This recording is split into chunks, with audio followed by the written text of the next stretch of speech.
Between crummy meals, having to put up with irritable guests, and the dangers at sea, there are things and information that the cruise ship crew does not want to get into the hands of the common people. Don't forget to watch today's video to the very end for the 10 secrets cruise ships don't want you to know. Number 10. Being watched at all times. Whether they are on or off the clock, a cruise ship worker is essentially being monitored at all times. Like most establishments, cruise lines expect their employees to be respectable and professional while at their place of work. Except cruise employees are always at their place of work. This means that workers are being watched on the clock, in between shifts, and even while they are having a fun night out off the clock. Not to mention that there are security cameras running at all times throughout the ship. Number 9. There's a morgue on the ship. According to data collected from Thrillist, records from 2008 to 2018 from the Brevard, Florida, County Medical Examiner's Office, home to Port Canaveral, the country's second busiest, counted 129 naturally occurring deaths on cruises. Bearing these numbers in mind, it stands to reason that cruise ships should have morgues on board. Cruise liners who cater to older crowds are actually used to people dying during their cruise, and the morgue acts as a safe place to store the bodies until they can get to the next port of call. Number 8. Their drinks are cheaper. Drinks don't come cheap when you're on a cruise. For example, Royal Caribbean's deluxe drink package that comes with alcohol can run up to $70 a day. And for those who opt not to indulge in unlimited cocktails, can expect to pay anywhere between $12 and $20 for their Long Island refreshments. For the crew members, however, it's a whole different story. Cruise employees apparently have their own special crew bar, where the libations are much more affordable.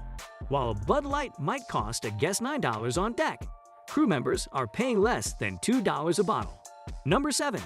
They can't hang out with guests. Crew members are bound to make connections with their guests. After all, they are seeing the same people constantly for days, if not weeks at a time. However, despite the chemistry you may have with your server or partner, employees aren't allowed to party with the cruise ship passengers. This is a hard and fast rule, especially in regards to more explicit relationships. In other words, crew members are forbidden to hook up with guests. Number 6. Dumping the waste. Once a cruise ship is at least 12 miles from the shore, they can dump as much untreated waste into the ocean as they want. However, most cruise ships do have a filtration system that works to eliminate the bacteria in the gray water and bathroom waste. The ship has an incinerator, as well as a compactor for processing plastic waste. The compactor crushes approximately 528 gallons of water bottles. Once the ship returns to port, it can then transport plastic, aluminum, paper, and glass for recycling through a third-party vendor. Also, if you have been on a cruise ship, you have noticed there is always plenty of uneaten food. Either food people leave on their plates or food that is never picked up from the buffet or ordered at a restaurant. The chefs on Symphony of the Seas segregate food scraps into different buckets, which is then put into a big pipe that leads to the ship's hydroprocessor for incineration.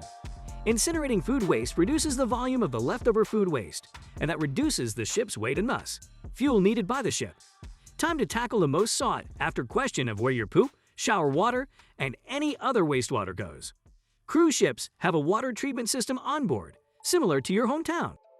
With over 7,000 passengers and crew, Symphony of the Seas generates 210,000 gallons of black water and 1 million gallons of gray water during a one-week cruise. All the wastewater on board is collected and absolutely nothing goes overboard, unless it is first run through a treatment plant. Water is divided into 3 categories: gray water, sinks, laundries, and drains; black water, galleys and toilets; bilgewater, oils released from equipment in engine compartments that collect at the bottom of the vessel. Wastewater is run through the Advanced Wastewater Purification Plant on the ship, which is above the U.S. federal standard for purified water. When black water enters the integrated treatment system, it first passes into a bioreactor aeration chamber, which is filled with bacteria that break down organic contaminants dissolved in the wastewater, as we described before. The sewage then enters a membrane filtration system to further filter impurities. In the settlement chamber, dense substances sink to the bottom and the water floats to the top. The residual sludgy material is repeatedly returned for reprocessing. At the end of the cycles, the remaining material is disposed of in low-emission incinerators. Finally, the clean sewage enters the disinfection chamber, where any remaining pathogens are sterilized by UV radiation. This leaves clean, safe, and bacteria-free water, which is transferred to a storage tank until it can be discharged. Believe it or not, this water is near tap water quality. The water is either kept on board or discharged overboard when the cruise ship is at sea with a certain distance from land in order to meet the different local and international regulations. The ability to discharge water depends on where the ship is located, as some oceans and areas prohibit the practice. Gray water can be discharged far out to sea after minimal treatment because it rarely includes harmful bacteria. Just like black water, it can only be discharged at sea in areas that are not designated environmentally sensitive regions. Number 5. They can and will leave you behind. They can wait, yes, but only within reason. You do have a buffer between the all-aboard time and the actual removal of the gangplank, but you don't want to push it. The most important thing to know is that if you're booked on a ship's excursion, the cruise ship will always wait for you. Tours are scheduled to arrive back with plenty of time, but traffic, medical emergencies, or other unexpected events can cause the tour buses to arrive back late. Cruise lines convince passengers to take their tours instead of independent ones by promising to never leave passengers behind. So they will always wait for the last tour bus to arrive before setting sail. With independent explorers, it's a different story. Here's how it works. Every time you leave a ship in port, a sign will be posted by the gangway giving the all-aboard time. That's the time you need to be back on the ship. The time posted is based on the ship's time. If that is ever different from local time in port, it is your responsibility to be back on the ship by the posted time. Number 4. Reviews are important. All companies take their online reviews to heart. Despite the fact that people are more eager to write scathing reviews when an experience upsets them, companies use these to take oversights into consideration. On top of that, these reviews actually dictate how much the crew gets paid. Comment cards and emailed reviews that specifically mention a crew member's name can drastically alter their paycheck. On top of their salary, crew members can receive bonuses for any special work or praise that is mentioned in these reviews. Number 3. They're trained to handle pirates. Pirates, believe it or not, are still a problem in contemporary sea sailing culture. While it's unlikely that pirates will try to take on a giant cruise ship, it has happened. In 2005, the Seabourn Spirit luxury cruise liner came under attack of pirates just off the shore of Africa. The crew expertly handled the situation by emanating a long-range acoustic device, which gives off a screeching and painful noise. It bought them enough time to get away. Cruise employees are also trained to tell guests to get away from decks and windows if these attacks begin to play out. They'd also have water cannons that they can blast at the intruders, which are sure to keep any pirate at bay. Number 2. Their food isn't great.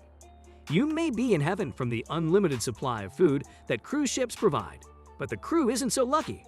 They tend to stick to a cafeteria-style meal plan, which is a far cry from the white tablecloth service that guests are used to. Some former cruise members will be treated to the leftovers from the buffets from time to time, but these meals tend to run out fast. Number 1. Weird things can cause shipwrecks. There are many factors that can contribute to cruise shipwrecks. Captains directing modern-day cruise ships may be well prepared for any looming icebergs, but sometimes weather conditions can be hard to maneuver.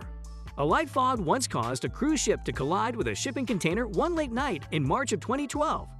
And whales have also caused some disturbances for cruise navigators.